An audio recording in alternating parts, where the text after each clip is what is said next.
Sunday wash. The footage that ends up on the floor at the end of the week. Is this you? Yeah, I can't. don't worry. Good morning. I'm working on a theory about what's wrong with the world.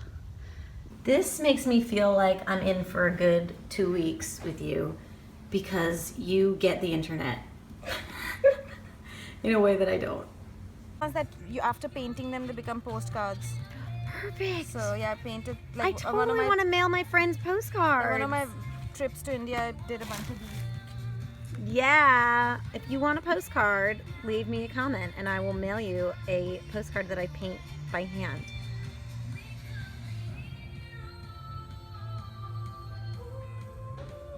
My goal is to present my real self. I have no makeup on right now. I slept in that last night. You can be a grown-up and just like read stories with your friends. Oh, why not? Yeah. Why not?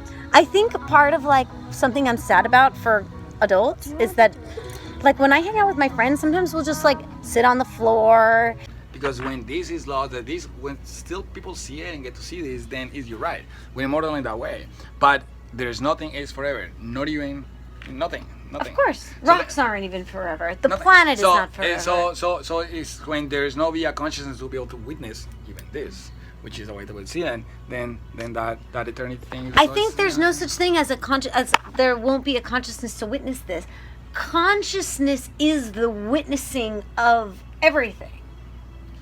Well, that's a way to say it. I mean, like we are little bits of consciousness, and then the universe exists because there's consciousness, and we are little pieces of consciousness. I love that. We are little pieces of consciousness. And you know, like look at this toy I have. It's very much childlike. I think you look better in garage lighting than I do. What about this? Oh yeah, what do you guys think about this? Yes. A potential look.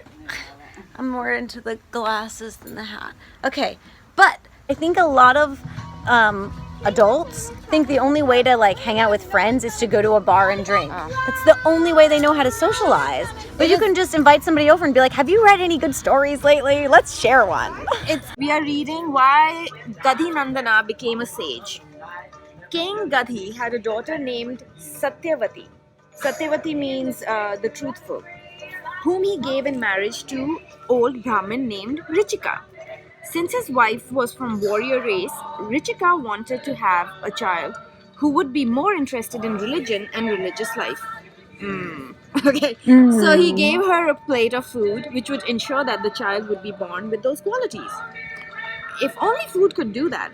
Yeah. As it happened, Satyavati's mother was also pregnant at the same time. What a hoe. He gave her a plate of food which would help her have a child with warrior-like qualities, befitting a king's child. Okay. However, the mother insisted that she and her daughter exchange plates. As a result of this exchange, the king's son, Gadhi Nandana, a Kshatriya, was born. What's a Kshatriya? Kshatriya is, it's a part of the caste system. The Kshatriya caste are the warrior caste. Okay. And Brahmin, like an old Brahmin, that means you're a spiritual. Sage, yeah, you're like a holy person. Mystic. Mm-hmm. Where did we go? Kshatriya was born with a great interest in religion and religious matters. And Satyavati bore Jamad Agni, the father of Parasurama. Oh, Parasurama, the guy we just read him. Yeah, we just read about him. He's responsible for cutting off one of the Ganesha tusks. Yes. The warrior Brahmin. Gadhi Nandana grew up to be a mighty king. No one could defeat him in battle, and his kingdom was wealthy and powerful. Now, every now and then we went touring through his various kingdoms. And onto one such visit, he came to a hermitage that was serene and beautiful. Who lives there, he asked his minister, and was told that it was the sage Vishishta's hermitage. Sage Vishishta. I'm guessing they're all lining up. Yeah. Vishishta gestured for the king to sit and said, "Why leave in such a hurry?" Oh, I think I missed some. Meanwhile, Sage Vishishta heard that there was a guest and went to greet him. The king and the sage talked at great length of time, and it was drawing close to lunchtime. The king rose and told the sage, I must leave now, but it has been a great pleasure to have spent this morning with you. Vashishta gestured for the king to sit and said, why leave in such a hurry? You must dine with us. The king smiled apologetically. If it was just me and a few ministers, I would have stayed gladly. But I have my army with me, and it has to be fed as well. Is that all? The sage smiled. There is enough food for everyone. Gadinandana was surprised by the sage's words. How could such a small ashram, you know what ashram is, right? Tell me. An ashram is a place where usually people get together. It's usually got a religious element to it, but it's a place of peace, spirituality today more than religion, and also contribution, community, and education. Okay. How could a small ashram feed an entire army at such short notice? However, he did not want to offend the sage Vishishta, so he sent word to the army commanders to bring the men in. As the king watched, the inmates of the hermitage, Hermitage. Either way. potato, Yeah. produced a wondrous feast. Hundreds of dishes were served in gold bowls and silver plates. There were silk-covered chairs and cushions to sit on. The food was like nothing they had ever tasted before, and there was much as all of them could eat. When each one of them was replete, the king couldn't contain his curiosity. I have never eaten such a fine meal or seen anyone arrange such a feast at such short notice. How did you manage to do it? He asked the sage. Vishishta smiled and waved his hand as though to dismiss the query. Aren't you satisfied? Why know where it came from? The satisfaction would be complete if I knew the answer, Gadhinandana replied. Vishishta thought for a moment and then he said, I have never told anyone outside the ashram about this, but I shall reveal my secret to you. He led the king to a lovely meadow where there was a cow with the head of a beautiful woman. Kamadhenu, he said. She is one of the rarest treasures emerged when the cosmic ocean was churned. The cow. Yes. Ah. With the head of a woman. A woman-headed cow. Okay. Yes. Oh, we're gonna see a picture of her It's so soon. sexist. She's a cow who's there to provide a feast. Okay, I'm just kidding. It's interesting. Sure. Well, it's the feminine energy Yes. is that of nurture and Absolutely. nourishment. That's true. As I was the officiating priest, she was given to me. She has the power to give people whatever they desire. The king looked at Kamadhenu and thought she ought to belong to him. This wonder cow deserves to live in a palace, he said. I love this illustration. I know. She looks pissed off. Yeah, she doesn't look happy. Oh, I'm very happy here, Kamadhenu replied, sensing trouble. I don't mean that, the king said. A wonder cow like you will be a great asset in my palace. He turned to the sage and said, imagine the number of people who come visiting. Kings, generals, sages, priests. A cow like this would ensure that they are provided the best. I must have her, and I will give you whatever you want in return. Just name the price. 1,000,000 cows or 1,000 elephants, gold and silver, whatever. But the sage shook his head and said, I cannot let her go. She's like my own sister. I love her too dearly, and besides we need her here. Every day we perform sacrifices, so she provides us with holy ingredients. If those sacrifices don't take place, the world would be plagued by many troubles. But the king was adamant and refused to see reason. He called 10 of his men and said, take this cow to my palace. Be careful how you handle her. No harm is to come to her. Kamadhenu watched sorrowfully as the soldiers hastened to take her away. Are you going to let me go? She asked Vishishta. No, my dear sister. It's time for you to protect yourself. But see that you do not create more damage than necessary, Vishishta said. Oh wow, it's a longer story. Oh, one more page. Yeah, let's do it. So the cow shook herself from her hair and dropped 10 fully armed soldiers. They quickly attacked and defeated the king's men. Gadhinandana was both enraged and amazed. His desire to possess Kamadhenu grew more intense. He called for more men, and Kamadhenu shook herself again, and more men emerged, enough to match the number of soldiers the king had summoned. When Kamadhenu withdrew from the battle, there was just one soldier left of the king's vast army. Gadhinandana stood with his head bowed and said, these soldiers were the finest in the world, but even they were no match for the ones Kamadhenu brought forth. What power is this that makes her so strong? Vishishta shook his head. Gadhinandana was truly an unusual man. Here he was, a ruined man, for what is a king without his army? And he was seeking answers. I appreciate your spirit of inquiry. So it is my duty to give you the answer. This strength or power, as you call it, comes from within. Each one of us is a great vein of strength and almost godlike power. All we need to do is seek, and nothing will be impossible after that. The king looked at the sage as if he could not believe his ears.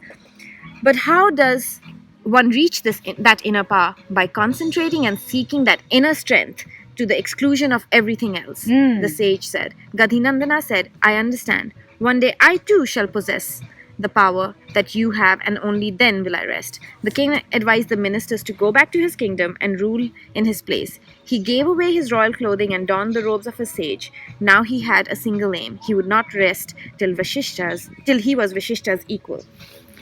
Wow. There's our... Oh, and he became Vishwamitra, the greatest sage that mythology's ever known. Really? Mm-hmm. You wanna... I love this line. Oh, is the... In each one of us is a great Yes. vein of strength and almost godlike power. All we need to do is seek, and nothing will be impossible. After that, How does one reach that inner power? by concentrating and seeking that inner strength. To the exclusion of everything else. Not easy. Not easy, Not easy. but important. Now, you do have, it's interesting, you do have sages in India that exist today. They are like known as the Naga Sadhu, because, you know, this concept of sages leaving everything and surviving without anything is taken to an extreme with them, because they don't even wear clothes. Yeah. So they are the naked sages. They completely live off of whatever they Goodwill. make. Yeah. Goodwill of They others. They live in caves or wherever, and they just like Total radical all the- extremism. yeah, all they do is like meditate and focus and try to whatever ascend. I'm trying to do that in my own life. Yeah. Part of this, like Stripping down, as in with. Well, I did it in the material world, but it's more the focus on personal development to the exclusion of everything else, and finding that the more I keep my focus on just being the best version of myself that I can be, and then all those other things seem to come. Like when I stopped worrying about how to like get a man and just like how to be a good woman became more important. Now like men are always chasing me around. Yay! It's like, and it wasn't about the men, it was about me being Totally. myself. And so like, you know, with the things I'm doing in my life, which, you know, aren't necessarily the most practical choices, like starting a vlog at 28 years old and being like, I'm gonna do YouTube now instead of like, you know, trying another path. But I have this inner sense that I just have this inner sense of like, I know what I need to be doing. I need to be trying to like bring messages of peace and love to the world and nothing else. Like that's what my focus in life is right now. And I'm not necessarily great at it right But now. you're working at it. But I'm working every day to the exclusion of everything. Don't jump on wet. You missed a great story time. What is the name of this book? Magical Indian Myths. I felt in the East Coast that was a lot more what the focus is, like drinking and partying. Weekend, like the week is about happy hours and the weekend is about going to clubs and bars, and not too exciting. And it's after a really while. not- It's very monotonous. And it's not fostering meaningful connections or No, not meaningful at all. relationships. So some of your best friends are simply the people you spend all your time with, but you don't actually trust them. You don't feel like Party they friends. it's fair weather nothingness. Yes. There's no connection No there. depth whatsoever. Yep. And but I think for a lot of these people, the idea that you can just be like, oh, have you ever made, you know, fresh squeezed passion fruit juice? Come over, let's make some lemonade. Let's just, you know, bake cookies. I think most of these women find that weird. Yeah. You know, like, oh, what are we, kids? Yes. Yes. Yes. You're pruning. And now we're going to color together. Two grown-ups hanging out and coloring. I climbed this tree a little bit in order to take footage of that moon. And it stabbed me. This thing just stabbed the fuck out of me. This thing. I said, why did you stab me, tree? And then I looked down, and you see there's all these ants. Well, earlier, see these ants? There's a lot of them, and earlier I flicked 2 of them into the abyss of the other side of the tree. So I'm like, all right, I deserve it. I was an asshole.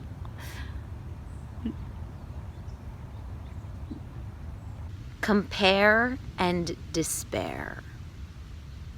It needs no explanation. It's just timeless wisdom. Don't compare.